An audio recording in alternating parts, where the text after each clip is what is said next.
اور پھر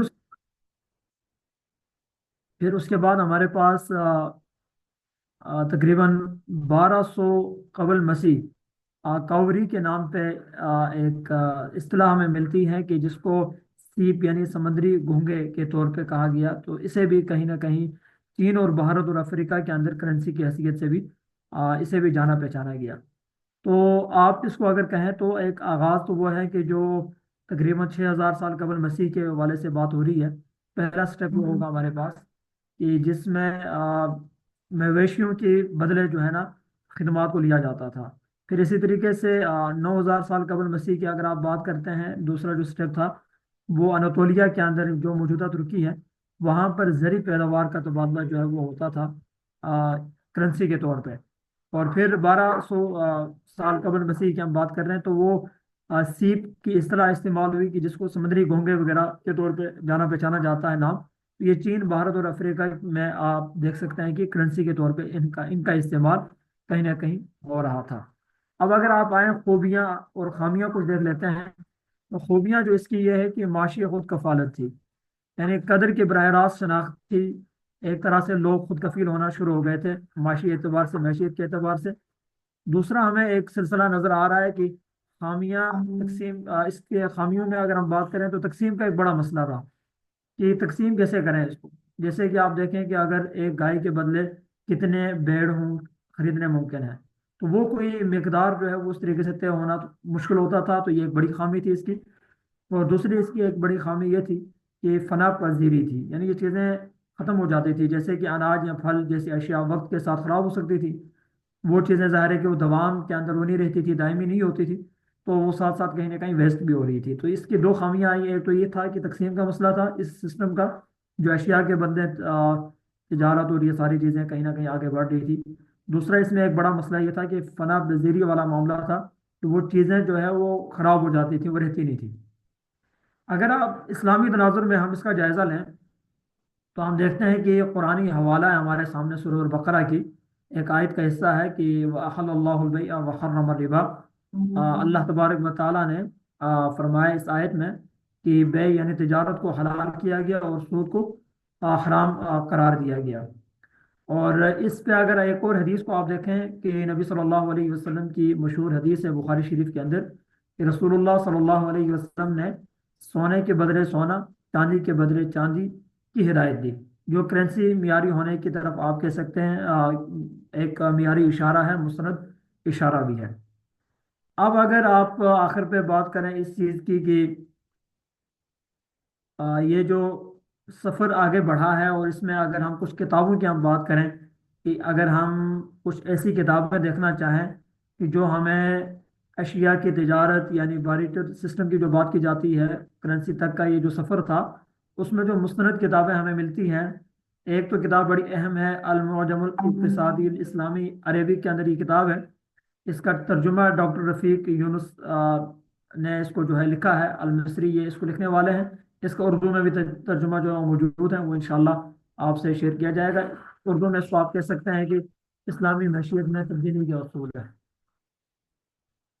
इस्लामी मशीयत में तबादला के असूल के ऊपर जो है बात हो रही होती है। एक तो ये किताब है। दूसरी एक बड़ी अहम किताब है जिसको हिस्ट्री ऑफ मनी के तौर पे जाना पहचाना जाता है। और उसके अंदर बड़ी तफसील के साथ जो है इसका जायज़ा लिया गया है। वो किताब इंशाल्लाह हमारे पास PDF में मौजूद है।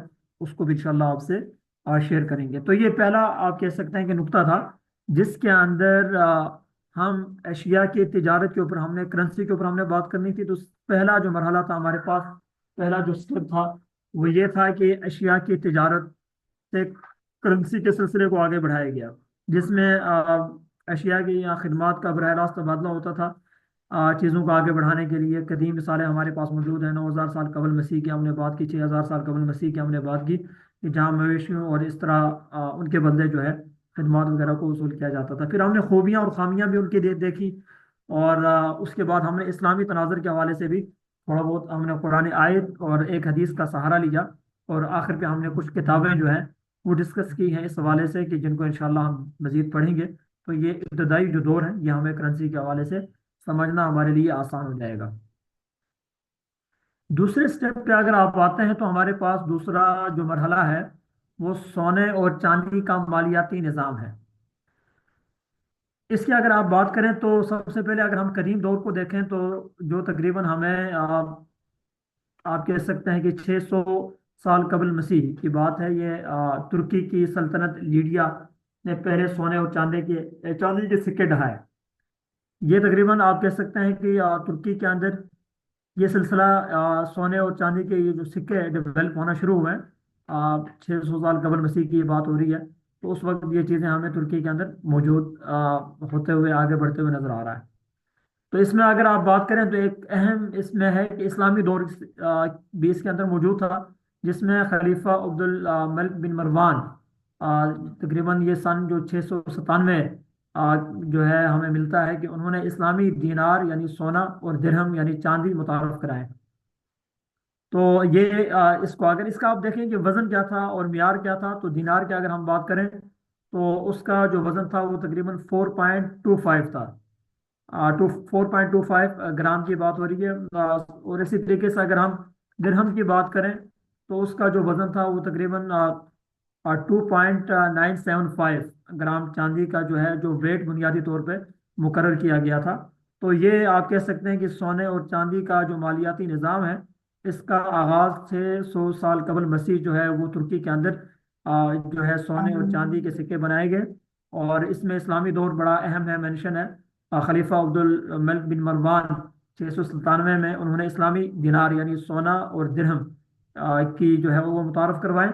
और वजन उनका जो था वो आपके सामने है। तकरीबन अगर दिनार की हम बात करें तो 4.25 ग्राम था। और इसी तरीके से अगर आप चांदी की बात करते हैं तो वो तकरीबन 2.975 जो है बुनियादी वेट जो है वो उसका मुकर्रर किया गया। अब अगर आप सोने और चांदी का की खूबियाँ, वो जो ये मालियाती निज़ाम था उसकी खूबियाँ और खामियाँ देखें तो उसमें खूबियों में एक बात बड़ी अहम थी कि कदर में इस्तेहकाम हमें नज़र आना शुरू हुई। सोने की कीमत हज़ारों साल से मुस्तहकम रही, वो बड़ी डेवलप रही और उसका लोगों को बड़ा फ़ायदा और आसानी हुई। और शरई जवाब के हवाले से भी अगर हम इसको कहीं ना कहीं डिस्कस करें तो पता ही चलता है कि हदीस में सोने चांदी के तबादले के वाज़ेह उसूल जो है वो डेवलप हुए हैं। मुस्लिम शरीफ जो है एक बड़ी हदीस की किताब है, उसके अंदर हमें ये हवाले हदीस की सूरत मिलते हैं जिसमें सोने और चांदी के तबादले के वाज़ेह उसूल जो है वो हमें कहीं ना कहीं वहाँ नजर आना शुरू हुए। खामियों की अगर आप बात करें, ये जो सोने और चांदी का मालियाती निज़ाम था इसके अंदर जो खामियां थी वो एक तो सबसे बड़ी खामी ये थी कि कमयाबी यानी चीज़ें कम थी। जिस तरह सोने की महदूद मकदार माशी तोसी में रुकावट थी, क्योंकि सोना कम होता है। अभी भी आजकल भी हम देखें तो सोने की जो कैफियत है तो वो उसकी मकदार जो है वो कम होती थी। और कम होने की वजह से माशियत जो थी वो फैलाने में उसकी वसअत होने में काफ़ी ज़्यादा रुकावटें जो है वो हमें कहीं ना कहीं नज़र आती थी। और एक और खामी इसकी ये थी कि नकल व हमल में ये गैर महफूज होता था कि जब आप बड़े लेन देन के लिए इन चीज़ों को लेके आगे बढ़ते थे तो आप महफूज नहीं होते थे। चीज़ों को लेके शफल करना, सफ़र करना आसान नहीं होता था।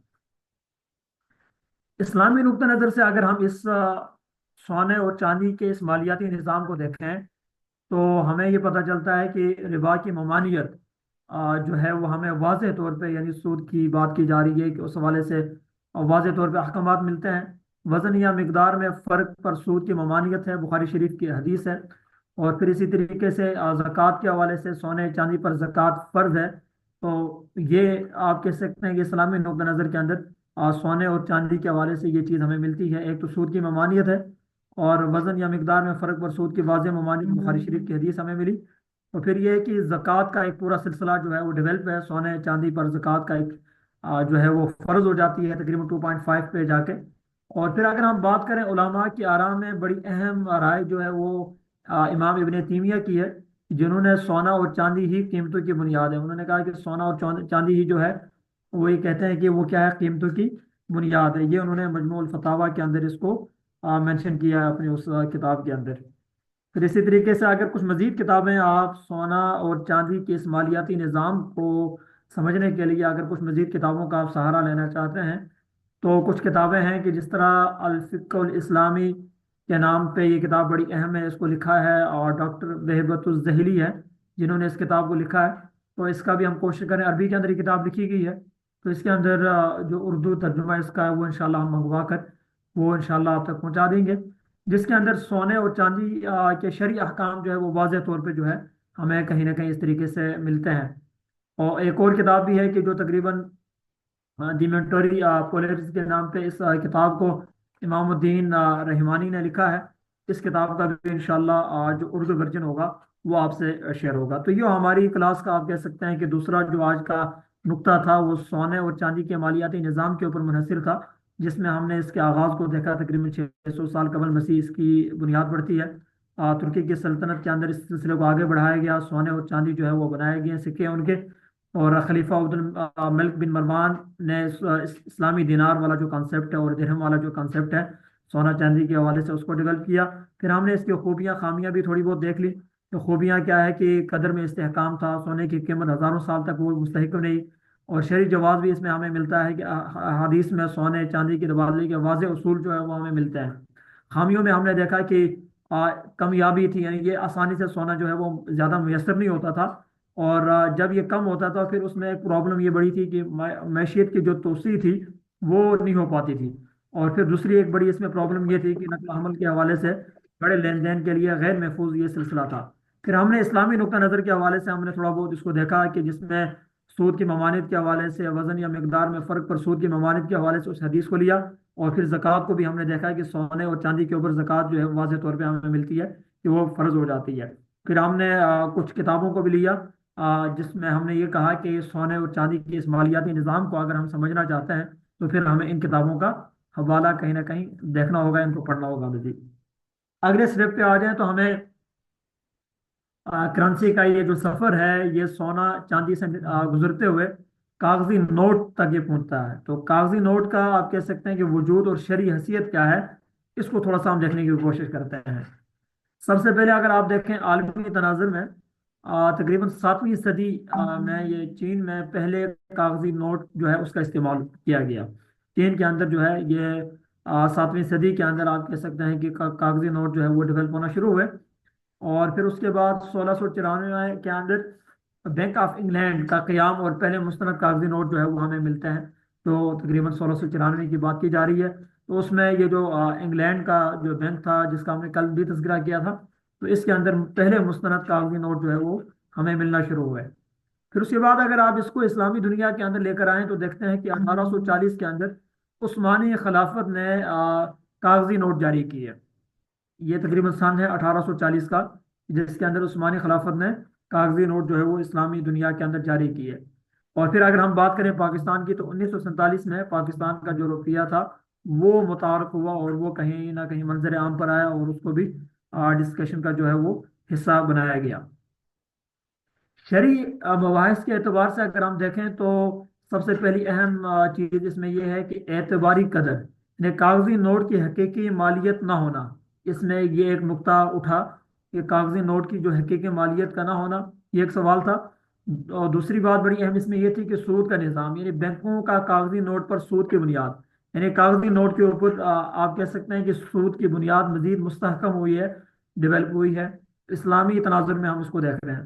تو اس حوالے سے مفتی تقی عثمانی صاحب کی بڑی اہم رائے ہے کہ انہوں نے کاغذی نوٹ کو یعنی یہ کہا کہ کم قیمت دہات کی طرح انہوں نے اس بات کو لیا کہ کاغذی جو نوٹ ہے یہ کم قیمت دہات کی طرح ہے، اور شرعاً انہوں نے کہا کہ یہ قابل قبول ہے۔ اس کے اوپر جو ان کی کتاب ہے جو جس کا تذکرہ ہم پہلے بھی کر چکے ہیں، اس کے اندر بھی اس کا واضح جو ہے حکم ہے۔ جبکہ اگر ہم دیکھیں سعودی مفتیان جو ہیں انہوں نے اس کے برعکس جو ہے وہ اپنا فتویٰ دیا، بات کی۔ وہ کہتے ہیں کہ ان میں سے بعض نے کاغذی کرنسی کو فیٹ مونی کہہ کر تنقید کا نشانہ بنایا کہ یہ کوئی مستحکم چیز نہیں ہے۔ یہ جس طرح دو اعتراض اوپر کیے گئے تھے اعتباری قدر کے حوالے سے اور سودی نظام کے حوالے سے، انہوں نے اسی اعتراض کو اس کے اوپر مینشن کیا ہے اور کہہ کر اس کو تنقید کا نشانہ بنایا ہے۔ اب اگر آپ بات کریں کچھ مستند مصادر کتابوں کی صورت میں، اگر ہم اس کو مزید سمجھنا چاہتے ہیں تو اس حوالے سے جو کام ہوا ہے جو ہمیں ملتا ہے، ایک تو وہی کام جو سعودیہ کے اندر جس کتاب کا میں نے پہلے بھی تذکرہ کیا تھا کہ النفوذ البرقیہ بین الفقہ والاقتصاد کی بات کی جاتی ہے، اس کو لکھا ہے ڈاکٹر علی القرہ داغی نے۔ اور اس کا اردو جو ترجمہ ہے وہ بھی انشاءاللہ ہم کوشش کریں گے کہ آپ سے شیئر کریں۔ آپ کہہ سکتے ہیں کہ اس کتاب کا نام کاغذی کرنسی کا تقابلی جائزہ ہے، جس کو انہوں نے لکھا ہے، سعودیہ کے اندر یہ موجود ہے۔ اور پاکستان کے اندر فتاوی دارالعلوم کے حوالے سے ایک کتاب ہمیں ملتی ہے، جس کے اندر کاغذی نوٹ کی شرعی حیثیت پر مفتی محمود حسن کا جو فتویٰ ہے وہ واضح ہے۔ یہ جو دونوں رائے آپ کے سامنے رکھی گئی ہیں، تو اگر ہم اس تیسرے نقطے کو دیکھیں جو کاغذی نوٹ کا وجود اور شرعی حیثیت ہے، تو اس میں سب سے پہلے ہم نے یہی ڈسکس کیا کہ 7ویں صدی میں چین میں پہلے کاغذی نوٹ کا استعمال کیا گیا، اور 1694 میں جا کے بینک آف انگلینڈ کا قیام ہوا اور پہلے مستند کاغذی نوٹ ہمیں ملنا شروع ہوئے۔ اور پھر اسلامی دنیا کے اندر ہم دیکھتے ہیں کہ اسلامی دنیا کی ہم جب بات کرتے ہیں، تقریباً 1840 میں عثمانی خلافت نے کاغذی نوٹ جو ہے وہ جاری کیے۔ پھر ہم نے فقہی مسائل یعنی دینی اعتبار سے اس کو تھوڑا سا دیکھنے کی کوشش کی، جس میں ہمیں دو چیزیں سامنے آئی۔ ایک تو یہ ہے کہ اعتباری قدر، یعنی کاغذی نوٹ کی حقیقی مالیت کا نہ ہونا، یہ ایک اعتباری قدر کے اوپر جو ہے اس کے اوپر ایک آبجیکشن لگتا ہے، تنقید کا یہ نشانہ بنتا ہے۔ اور دوسرا یہ ہوتا ہے کہ سود کا نظام، یعنی بینکوں کا کاغذی نوٹ پر سود کی بنیاد پڑی، تو یہ ایک دوسرا اعتراض جو ہے وہ کاغذی نوٹ کے اوپر کیا جاتا ہے۔ پھر ہم نے علماء کی مختلف آراء لی ہیں۔ ایک تو موقف وہ ہے کہ جو مفتی تقی عثمانی صاحب کا ہے، جو انہوں نے کاغذی نوٹ کے اوپر یہ کہہ کے انہوں نے اس کو بتایا، ایکسپلین کیا کہ یہ کم قیمت دھات کی طرح ہے، یہ جو شرن آپ کہہ سکتے ہیں کہ قابل قبول ہے۔ اور پھر دوسری رائے جو سعودی مفتیان کی ہے، تو انہوں نے بعض نے کاغذی کرنسی کو جو ہے تنقید کا نشانہ بنایا۔ تنقید بیسیکلی جو ہوئی ہے وہ اسی وجہ سے ہوئی، ایک تو اعتباری قدر کے حوالے سے، اور دوسرا سود کا نظام یا سود کی بنیاد کے حوالے سے اس کو جو ہے انہوں نے تنقید کا نشانہ بنایا۔ پھر ہم نے کچھ کتابوں کا تذکرہ کیا۔ ایک وہ کتاب جو کاغذی کرنسی کا تقابلی جائزہ ہے، وہ کتاب بھی ہم نے دیکھی۔ اور پھر اس کے بعد وہ جو فتاوی دارالعلوم دیوبند کے حوالے سے بڑا مشہور ہے، جس پہ فتویٰ ہے مفتی محمود حسن کا، اس کو ہمارے ہاں بھی کاغذی نوٹ کے حوالے سے انتہائی مستند مانا جاتا ہے، اس کا ہم نے تذکرہ کیا۔ اب آئیں جی چوتھے سٹیپ پہ، جو موجودہ دور ہمارا ہے، اس کے اندر ہم پہنچے ہیں ڈیجیٹل کرنسی پہ۔ آپ کاغذی کرنسی کے بعد اب ہمارے پاس جو سسٹم موجود ہے وہ ڈیجیٹل کرنسی کا ہے، جس کو کرپٹو کے نام سے بھی جانا جاتا ہے۔ تو اس کو ہم تھوڑا سا دیکھنے کی کوشش کریں گے کہ اسلامی نقطہ نظر کے حوالے سے کیا کانسیپٹس ہیں کہ جو ہم کہیں نہ کہیں اس کو دیکھ سکتے ہیں، ڈسکس کر سکتے ہیں۔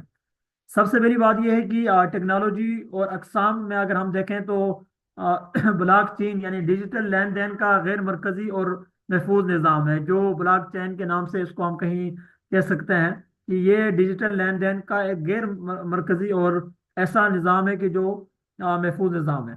دوسری بات بڑی اہم ہے کہ مشہور کرپٹو جس کو ہم بٹ کوائن کے نام سے جانتے ہیں، اور جیسے کہ کل ہم نے اس کا تذکرہ کیا کہ 2009 میں اس کی بنیاد پڑتی ہے، تو اس کو ایجاد کیا گیا 2009 میں۔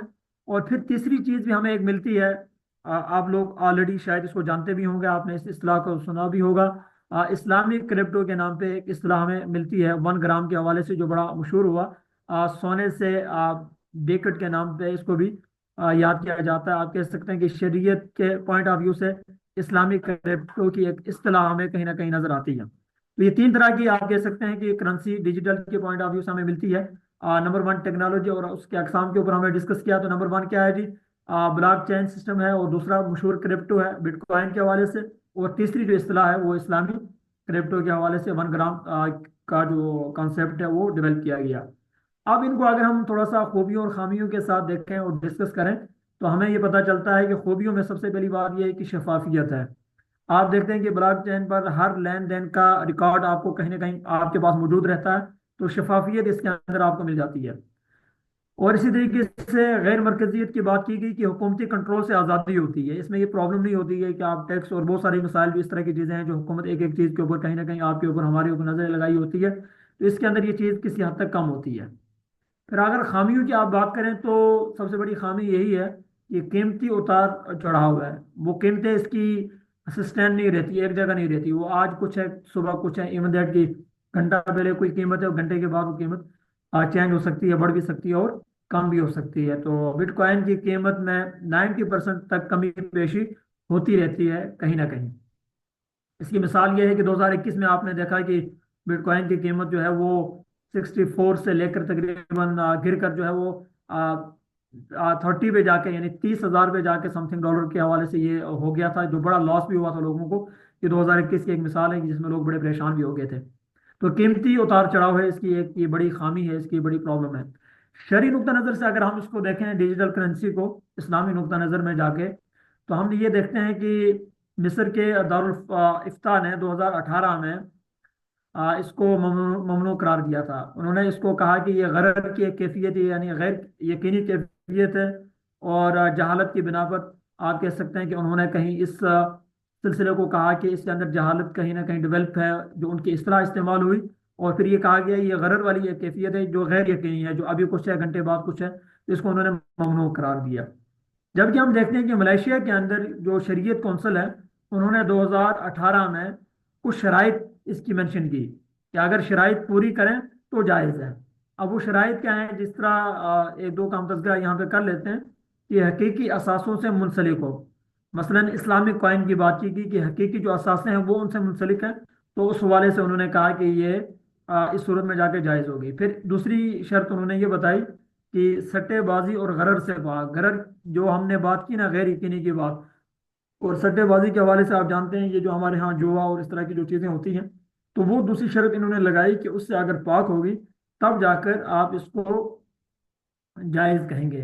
तो ये दो सूरतें हमारे सामने आई हैं। एक तो शरई जायज़े के हवाले से हमने एक तो ममनू देखा, जो मिस्र के दारुल फतह का इफ्ता का जो फतवा था 2018 का, वो भी। और दूसरा जो हमारे पास मलेशिया की शरीफ कौंसिल का 2018 का जो फतवा हमें मिला, वो भी आपके साथ शेयर कर दिया। अब अगर आप इस डिजिटल करेंसी क्रिप्टो यानी इस्लामी नुक्ता नज़र को मज़ीद समझना चाहते हैं, तो उसके लिए हमारे पास वही किताबें मशहूर हैं। तकरीबन एक किताब अरबी के अंदर है, जद्दा के अंदर इसको लिखा गया है, मजमुअल फ़िक़्हुल इस्लामी के नाम से। 2020 की तक की रिपोर्ट्स इसके अंदर हैं। तो आप कह सकते हैं कि उर्दू में इस किताब का नाम डिजिटल करेंसी पर शरई ज़वाबित, ये किताब मिलती है। तो मैं इंशाल्लाह इसको आज ग्रुप में हम शेयर कर देंगे। ये ज़रूरी है क्योंकि इस वक्त का एक अहम मसला है। कहीं ना कहीं हम देखते हैं कि लोग इसके अंदर इन्वॉल्व भी हैं। बहरहाल हमारी इस पूरी बहस के बाद हम ये समझते हैं डिजिटल करेंसी के हवाले से हमें जितना भी मुमकिन हो एहतियात ही करनी चाहिए। दूसरे ऑप्शन हमारे पास अवेलेबल हैं, उसकी तरफ हमें जाना चाहिए। आगे जाके इसके ऊपर कुछ सेशंस आएंगे इस्लामिक बैंकिंग के ऊपर, तब जाकर ये पूरा आप कह सकते हैं कि चैप्टर हमारा होगा कि हमें किन चीज़ों को लेके आगे बढ़ना है और किन चीज़ों से अपने आप को दूर रखना है। तो ये डिजिटल करेंसी का अगर हम एक आध दफ़ा फिर इसका थोड़ा सा जायज़ा ले लें कि जो जिसमें हमने मुख्तलिफ चीज़ों को देखा कि डिजिटल करेंसी के हवाले से इस्लामी नुक्ता नज़र को हमने डिस्कस किया, तो 3 अकसाम हमें मिलती हैं। एक तो ब्लॉक चेन के हवाले से, जो डिजिटल लेन देन का गैर मरकजी और महफूज निज़ाम है। फिर एक और दूसरी किस्म हमें मिलती है जो मशहूर है क्रिप्टो के नाम से, बिटकॉइन के हवाले से। 2009 में इसका आगाज होता है इसका। और तीसरी किस्म हमें मिलती है इस्लामिक क्रिप्टो। 1 ग्राम का एक कॉन्सेप्ट है जिसको अभी हम थोड़ा सा हमने खूबियों खामियों में काफ़ी तफसील के साथ देखा। खूबियों में हमने देखा कि शफाफियत के हवाले से बात की गई, और गैर मरकजियत के हवाले से बात की गई कि हुकूमती कंट्रोल से आज़ादी है। खामियों में हमने ये देखा कि कीमतों में उतार चढ़ाव है, और उसकी मिसाल हमने ली थी 2021 की, जो बिटकॉइन की कीमत में शदीद किस्म की कमी हो गई थी। और फिर शरई एतबार से भी हमने देखा, जो हमने फतावा लिया यहाँ पर, कि मिस्र की दारुल इफ्ता का जो 2018 के अंदर फतवा था, उसको भी हमने देखा कि उन्होंने कहा ये गरर है, गैर यकीनी की सूरत हाल, तो ये ममनू है, इसमें नहीं जाना चाहिए। जबकि मलेशिया की शरीयत कौंसिल ही ने 2018 के अंदर ये कुछ शराइत के साथ बताई कि अगर हकीकी असासों से मुंसलिक हो, और दूसरी शर्त उन्होंने ये लगाई कि सट्टेबाजी और गरर से पाक हो, तब जाकर आप इससे मुस्तफीद हो सकते हैं, तभी आप आपके लिए हमारे लिए जायज़ हो सकती है। फिर आखिर में हमने किताबों की बात की, एक बड़ी अहम किताब की जिसको जद्दा के अंदर लिखा गया, जिसकी एक पूरी रिपोर्ट 2020 तक की उसके अंदर मेंशन की गई है, डिजिटल करेंसी पर शरई ज़वाबित। वो किताब है, वो इंशाल्लाह आपसे शेयर करेंगे। और मज़ीद कुछ चीज़ें जो इस हवाले से हमें अवेलेबल हुई, वो भी इंशाल्लाह आपसे शेयर करेंगे।